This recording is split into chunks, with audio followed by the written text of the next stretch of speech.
Wow.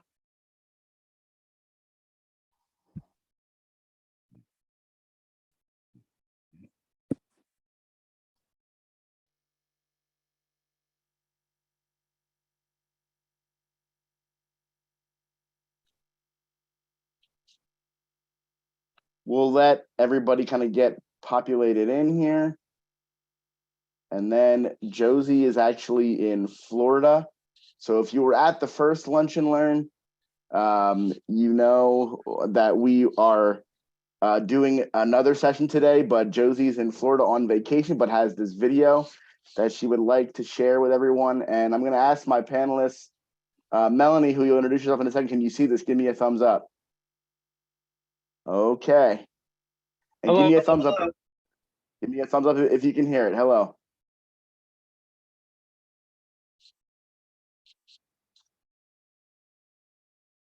Hello, everyone.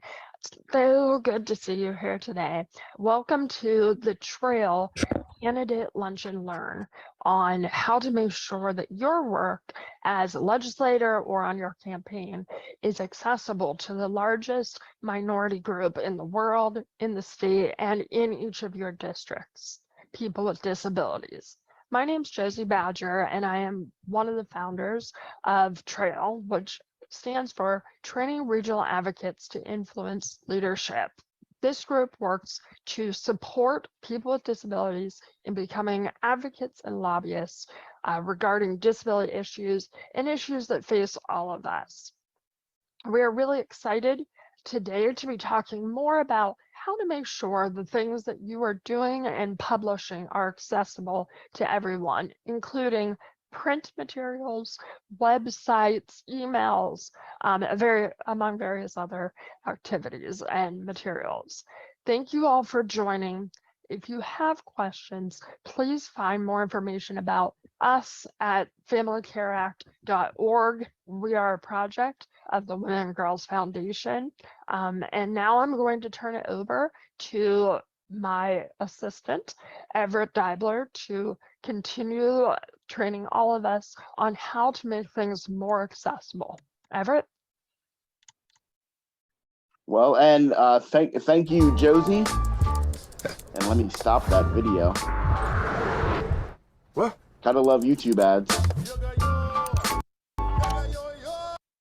Melanie said that was gonna happen too, didn't you, Mel? You said we're gonna start something, and then another video is gonna pop up. And I was like, oh, we'll be fine. It'll be okay. And then it happened anyway. So, thank you, Josie, for the video introduction. Like she said, my name is Everett Deibler, and I am a person with cerebral palsy who lives in the Lehigh Valley area. But I'll also mention my professional role here today, because I think that's important in terms of I am a learning specialist at a community college, and one of my primary roles is to advise the institution on all things access related, so ADA things and doing things like that. And so what we're going to cover today is really, really important for that. But Mel, I don't know if you want to introduce yourself as well. Good afternoon. My name is Melanie, and I'm a resident of Butler County.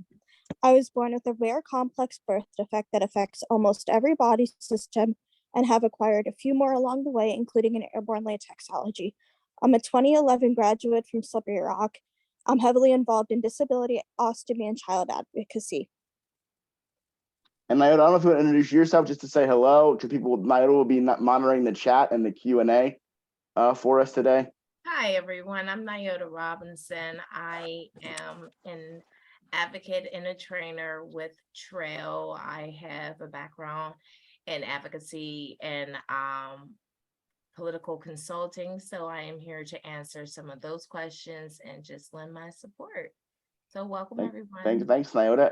And Mel, I don't know if you want to talk about what mainstream society typically thinks accessibility means. When you first think of disability, most people automatically think of wheelchairs, meaning ramps, elevators, accessible parking spots, and that kind of stuff. And I'm getting ahead of the game already. I was going to say where accessibility is so much more than that. Do you want me to jump ahead now? Go ahead. You're fine. Okay.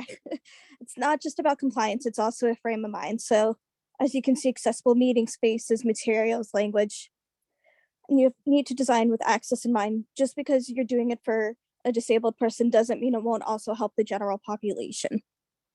Yeah, and I think one of the biggest things that people worry about is, are we compliant with the ADA? Is our website compliant with Section 508 if you are receiving certain funding, those kind of things? People are worried about that. And what we're here to say a lot is that access is more than that. And so we're hopeful that today we can show you some things for creating documents and electronic content, whether that be you're sending out flyers, you're sending out announcements on things.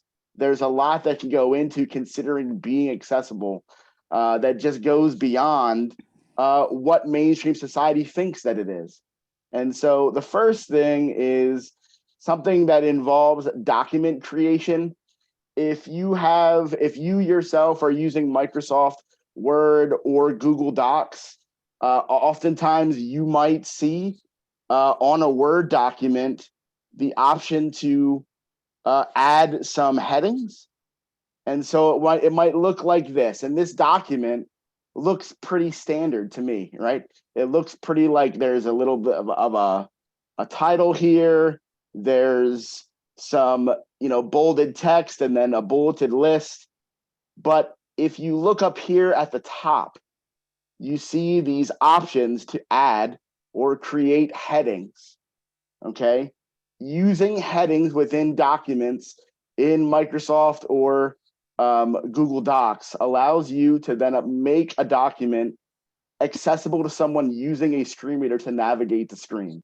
So someone who may not be able to see your content would be able to navigate around the main points of the things you're trying to share by navigating using headings. And so if you make something heading 1, that is almost like your main idea. And then your heading 2 and 3 and 4, if you're using that, would be like your subsections or your subsection to a subsection. Okay, so when you're thinking about main ideas or main headings, so I say here, make this heading 2, because this would be like, this is your main title area up here. So this would be created into heading 1. This becomes heading 2, and you can edit what these look like. It just makes it navigable for a screen reader. So using that built-in heading system is super, super important to allow someone that is using a screen reader to be able to easily navigate your content. Because if you don't use headings, if you are not using them, how things sound to a screen reader is just a block of text. So could things be read the way you intended? Yes. Is it easy to navigate, understand where you are? It may not be, okay? It just depends. So that using that heading system is super, super important, a super easy way to make things more accessible. Headings are also available within your websites. So if you're using a web developer or you have someone who navigates or does your website, they should be aware of a good heading structure. And they could not be. So we're just trying to make people aware of the really, really good importance of using that heading system. The next thing that's really, really important, this is a picture of Josie's dog, Remy. Okay, it talks about adding alternative text or alt text to images. So that is an image description, right? So someone using a screen reader comes to this image on a page or on a flyer, right? They see it or they hear that it's there and they want to know the context of what's in that picture. And so what you write for alternative text depends on the context of what you're putting it there for. If I'm sharing this with someone and I want them to know this is Josie's dog, a black pug Remy, okay, that could be what the image description says. But however, if I'm a veterinarian, okay, and I'm sending this information to one of my colleagues who uses a screen reader, the way that I describe this photo may be different depending on what I'm trying to show or have them understand. So alt text is something that's super, super important, and it's super easy to add. So you can just if you select the image and then right click, you'll get an option to add alt text within Google Docs or within Microsoft Office in general, right? And then you can add those image descriptions as needed. But one of the areas that is super important that Mel's going to talk about is about alt text within social media and emails. All major platforms have options to add alt text to images. If you can't find the setting, include an image description in your post. Also, emails with images that have event info should include the text below that image. Because let's say Everett's hosting a picnic and he sends the email flyer out. If I just remember that, I might not remember how to spell Everett, but I'll remember how to spell picnic. So, and trying to search my email, it's not going to search images. Whereas it also, if you type the text out and I search for picnic, Yes. it'll pop up in my emails. Well, and let's say that you posted a flyer as an image and it is just about the information that's on the image. If you then added alt text to that image, it would just be the text that you could put below the image to then describe what's there. And what I have heard from the disability community is that sometimes having that is easier than having an alt text description if you just have those images there. And then Mel is correct. If you want someone to find your information and be able to search it easily, having that text is searchable within your email. Everett, may I interject? We have a question here in the chat that I Sure. answer to that maybe you or Melanie can elaborate on. This is Pat Faruth Moten, and I hope I pronounced that correctly. Any other resources available on the idea of screen readers and how to make use of these tools to make it easier? Sure. And so, yes, thank you, Nyota, and thank you for that question. And so after the webinar today, I know this is probably like drinking water from a fire hose because you're getting all these tips and tricks from us today, and you're probably like, oh wow, this is something new, or this is something that I haven't done before. We are going to send out resources to help you be able to do this, be able to make the changes and to understand what screen readers may sound like. So we will be sending those things out after today's webinar. So you will get those resources and a copy of this PowerPoint from today sent to you. Okay, so it will be coming. Everett, do you have half a minute to go back to the picture of Josie's dog? Sure. Okay. So the important thing with image description is, so you see the photo, imagine that you're trying to describe the photo to someone. What's important? Okay, that it's a dog. Is it important that we know it's Josie's dog, or is it important that we know what breed it is, or is it important that we know both? So the idea is you want to paint a picture using words to describe the image. Absolutely. Absolutely. And the other thing to think about in terms of color contrast, and this is like your background and foreground colors of text on a screen or text on paper. Obviously, using high contrast colors like black text on a white background is best. And you can see that our trail logo lends itself to that. Our branding does, right? That was on purpose. And then you want to avoid, if you can, using pastel and neon colors. And there are these things, and again, we'll send info on this. There are guidelines. This is the Web Content Accessibility Guidelines that supports Section 508 of the Rehab Act, requires a certain level of contrast. And people are like, well, how do I check what that is? How do I know what those are? And so when you get the PowerPoint, you can click this link and it will actually pull up. Let me hopefully get out of this video without playing it, Mel. And pull up the web contest tracker from WebAIM. WebAIM is a great online resource. If you're looking for information before we send you resources, if you Google WebAIM, you can find a bunch of awesome things. So let's say you want to test out if colors work with each other, right? And you want to know if it meets the ratios that we discussed, right? Is the contrast 4.5 to 1? Is it 3 to 1? Does it pass what is allowable based on the guidelines?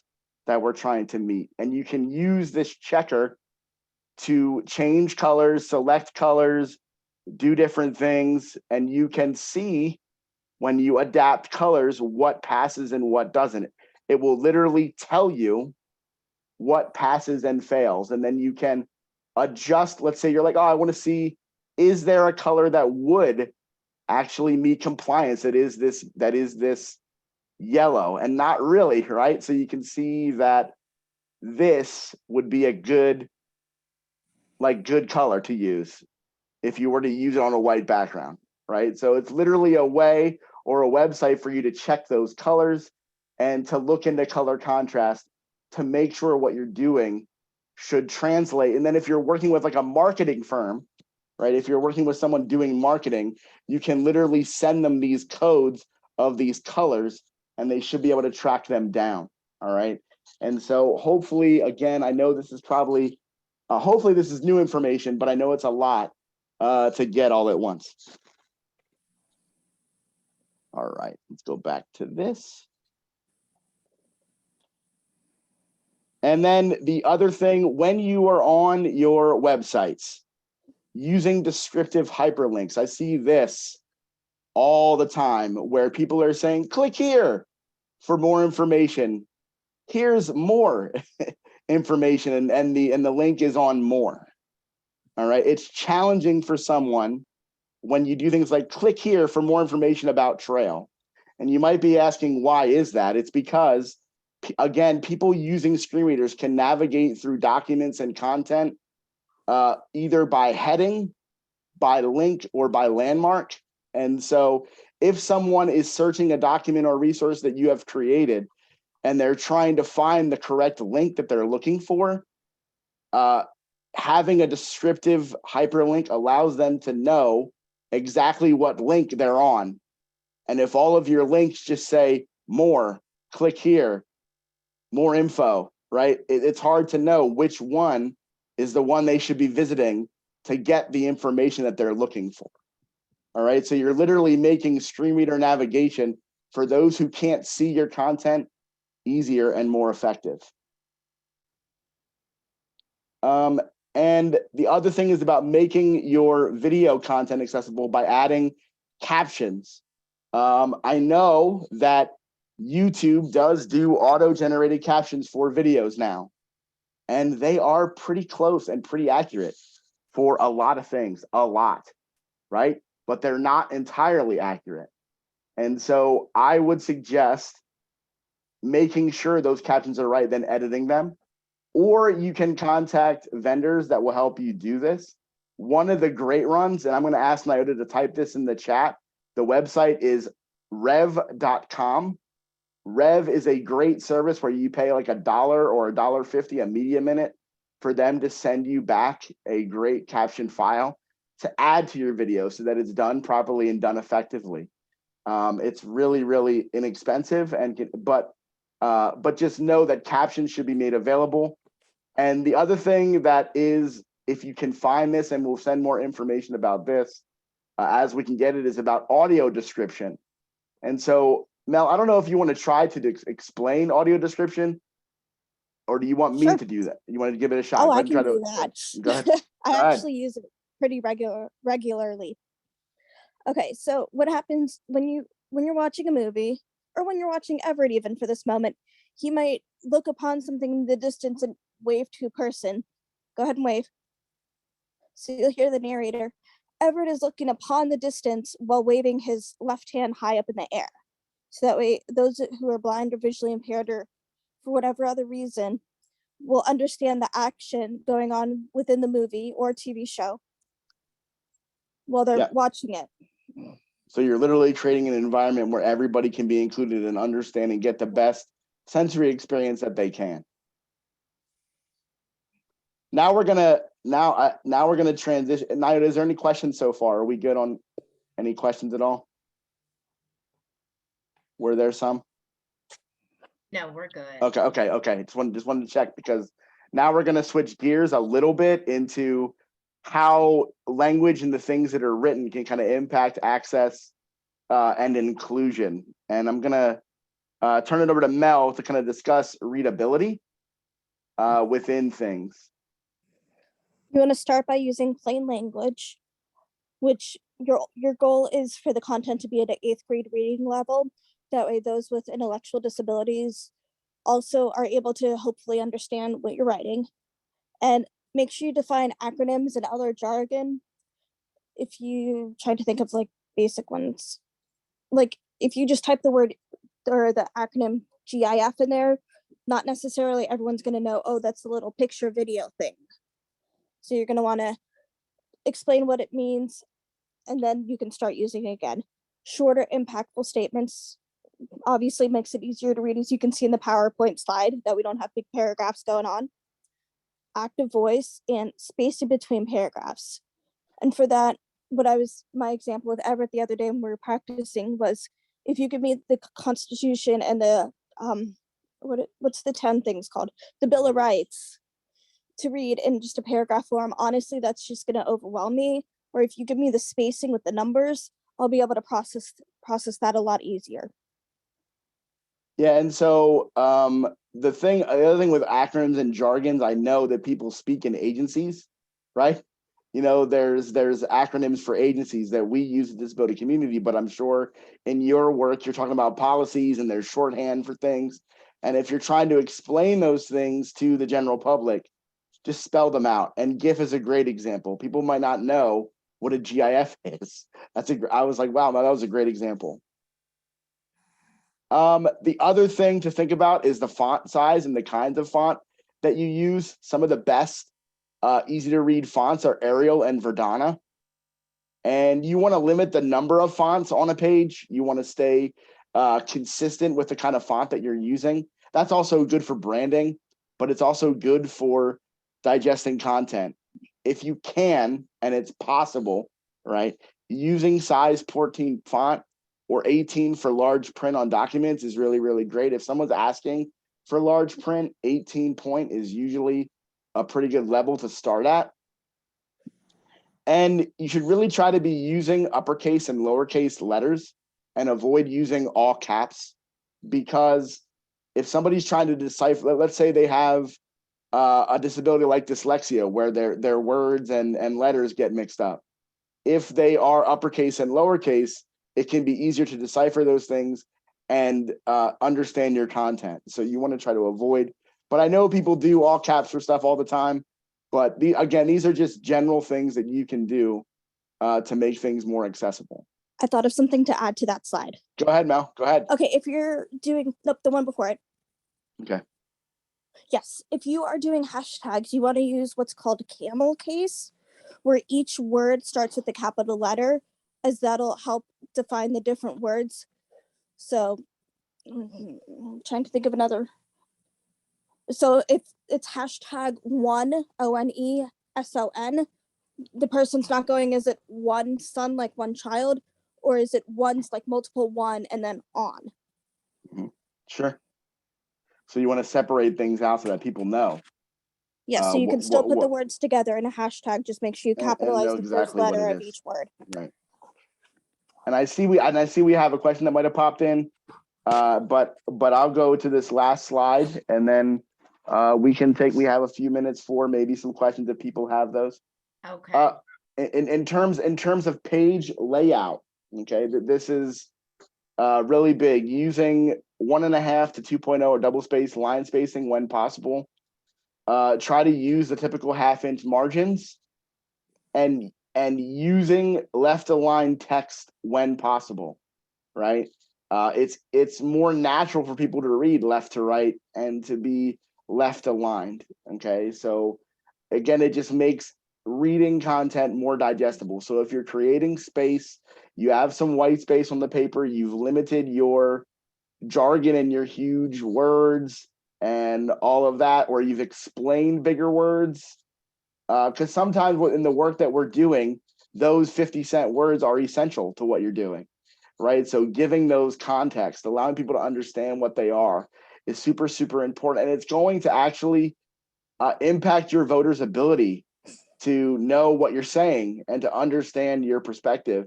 as they're thinking about what they're doing. So, and it will impact your work beyond this election too. I would hope that if you start to do some of these things, you'll notice that people understand what you're trying to convey better if you start to implement some of these.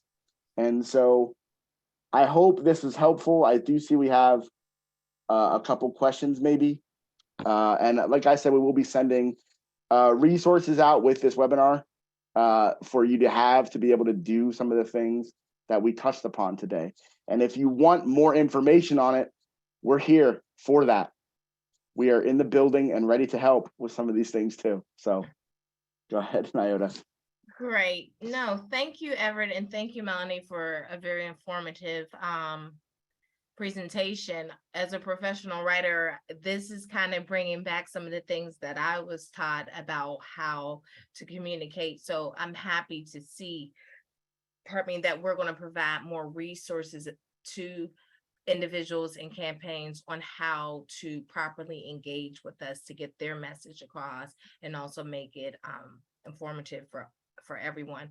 One of our questions, and I'm gonna start with the Q&A and then I'm gonna work my way to the chat, is going back to Patricia's question.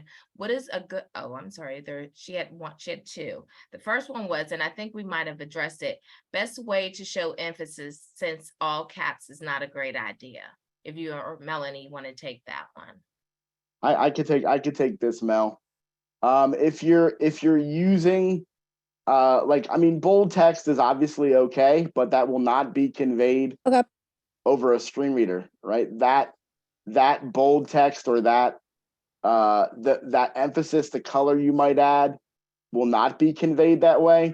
So if you want to convey some emphasis, exclamation points work well, but it's okay to use like a bolded text or things like that. And I mean, all caps will still show emphasis. You don't want to be making whole paragraphs that are like, this is super important right now and we need you right now. It's like, if you have a word to emphasize, like that's one, maybe all caps is okay. But when you're making huge blocks of just emphasized text, it's like, what is the important word, if that makes sense? Exactly. Give me 1 second. The other one that was, I'm trying to answer her question too, is what is a good phone number to talk more about these issues? Really great info, very logical. Thanks so much.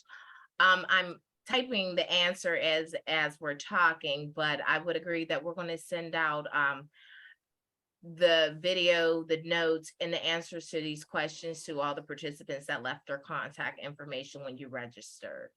So yeah. I thank you for that. I'm going to move on to the next question, but I want to make sure I get that answer in here. But I wanted to as you're looking for the next question, one of the things that Trail really wanted to do with this presentation, and Mel can tell you this, it was one of her passionate things, was we want people to think outside of what they typically think access is. And so we kind of realized that this might be new information to you, but we wanted you to feel that there are other things that can be done and that you can ask for support to do that. And we're going to give you those resources. But we just wanted people to become aware that it is more than what people in the mainstream world think that it is. Exactly. And for in-person events, that's a whole different box to be unboxed as well, that we obviously don't have time for. Yeah. Everett, did you cover an emphasis like underline and italics? I froze for a minute, so I didn't fully. I did not. If you want to mention that, go ahead. I'm not sure if screen readers pick them up. You seem to know that. They do not. So that they do not. No. Okay, we have another question. Well, more or less a comment, and maybe you guys can expound upon it as well. Graphic designer and candidate here. Adding space between paragraphs also adds legibility. Wonderful, helpful presentation. Thank you. And this is from Allison Duncan. No, thank you, Allison. thank you for saying that what we said is right. Yes. Or that it's helpful. Thank you. This was very informative and helpful. And I'm still reading from the chat. I'm gonna go back to the questions. Alan said, thank you all. These 2 sessions have been very informative and helpful. Very well done all. Edward, so as a parent of a child with special needs, what is the best approach to delivering a message without being visually overwhelming? And that was from Everett. Excuse me, Edward. I apologize. Okay, so if you have, so he's saying if you have a child with disabilities and you want to convey a message, what's the best way to do that and not be visually overwhelming? Exactly. And go ahead, Mel. Do you want to answer that? I was gonna say that really depends on your child. What is their learning style? What disabilities do they have? Yeah, That and maybe would that's make a a more specific. difference. It would, and you literally took the words out of my mouth, Melanie. But I think that if you're looking to simplify things, you want to think about what are those key points that you want to get across, and then are you keeping it simple? And you have to almost, when you work with, like I work a lot with students, right? We work a lot with young adults, and the reality is that people will just, and well, this is really for anybody. They want to know what they need to know and be done with reading whatever you sent them, right? I mean, let's be real. Who reads all those long emails? Really, nobody does. I mean, let's be honest, right? And I put it raising her hand, right? So you want to keep things in bullets. That's usually a good thing too. And you want to really focus on the key points that someone needs. Or if you have questions that you want them to answer or address, to be very, very simple and direct about what you're asking, right? This And is what I want to. Can I chime in here? I'll say Yeah, this yeah. honestly. I'm doing a little tongue in cheek over here, and I'm raising my hand because I am one of those people that reads the whole document. Because, like I said, Oh, you do. oh, you Okay, figure sorry. my background is professional writing, so I have to be comfortable with that eye strain of, okay, I know this should have ended 2 pages ago, but I'm still going. But one thing I did learn, honestly, in my training when we were taught to do presentations for anyone in different audiences is we want to be cognizant of white space.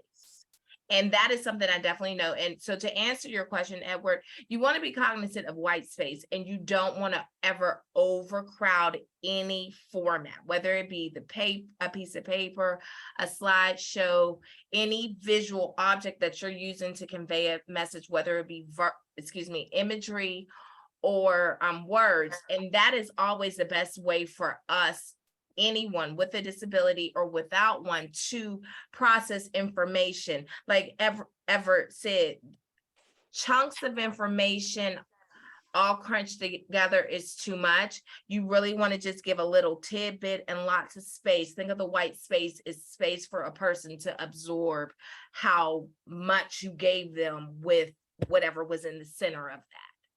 That's how I was taught to give the presentation.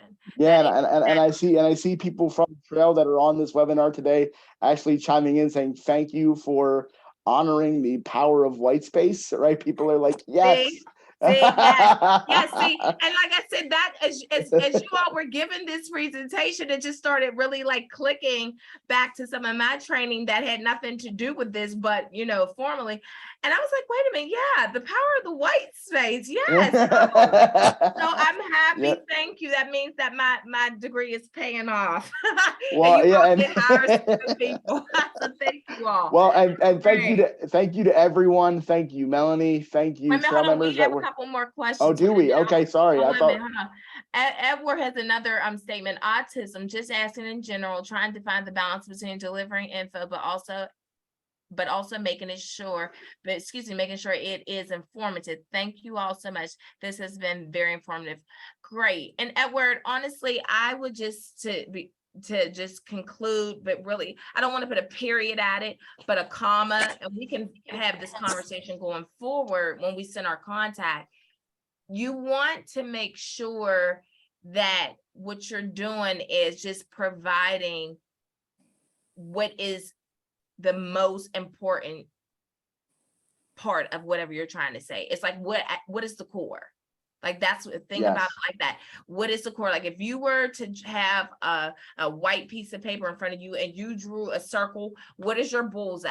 And whatever you need to convey needs to stay within that bullseye.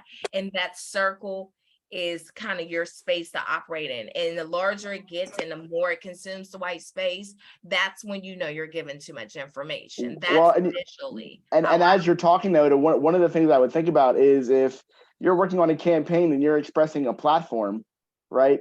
You're probably doing that in a listed form because you want voters to be able to look at what your perspective is, Right. understand it, and then move on and be able Right. to go to the polls a educated voter, right? On what your perspective is. You wouldn't give them a book of that information, right? You wouldn't offer that. You're offering them a very short, concise breakdown of your perspective and your campaign's perspective. And Edward, to answer your question more concretely, since you said this is for a candidate and you as a parent, moving then from a parent to a candidate, I like what Everett said. When I've done because I am a political consultant, I've worked on presidential and local campaigns. When I've done information for people and I've advised people, you want to keep it simple. Always keep it simple. I go by the rule of thumb, 4 bullet points per slide. You want to do no more. If you're dealing with a crowd, I would think to keep it simple, I would do no more than 4 to 5 sentence page paragraphs per sheet of paper, and then adhere to the guidelines that we have just outlined about font and some of those other nuances. And we can go over that with you personally later if you want. But those are the things that I found to be more effective. And some of that would take to know like some of the nuances, like what is your audience and things like that. But I found that I don't really deviate too much from the standard of what they would teach you in English class.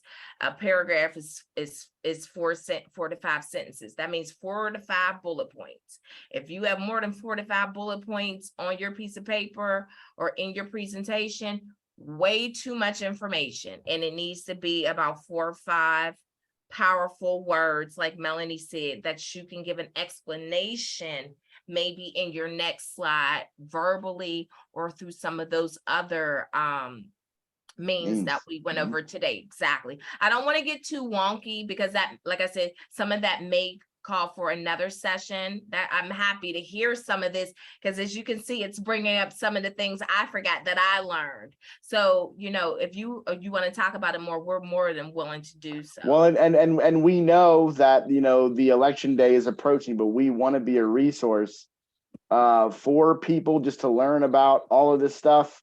And we want to be a voice for the disability community in our state.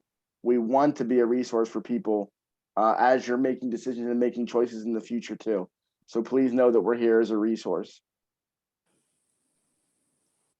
And Everett and Melanie, I just dropped my information really quick in the Q&A. I'm going to put it in the chat too. I think most of you all have it, but I'm learning never assume that.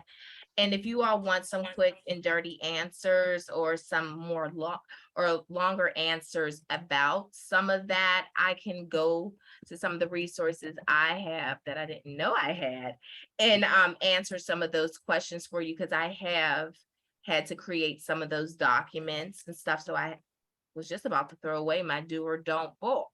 Isn't that ironic? So make sure if you want everyone to have it, you're sending it to everyone. I am. Yeah. Okay. Right now I'm putting it in the chat. I'm putting it in the chat for everyone, but I gave it to Edward specifically because he was the first to ask. One, I see Joe put his number in the chat and that too. So yes, please, if you have questions, we will send out information with this video so that you can reach out to us and we can continue this dialogue and continue connecting you to what Trail is about and helping you to understand the perspective of people with disabilities in our state. Everybody have a great day, and I guess Nyota and Mel, maybe you should stay on until we're all good. Nyota, you need to resend that to everyone. It says it's only the hosts and panelists. So at the Okay. bottom, the send to, you need to change to everyone. Let's do that. And I'm gonna stop the recording. Okay, I'm doing that now.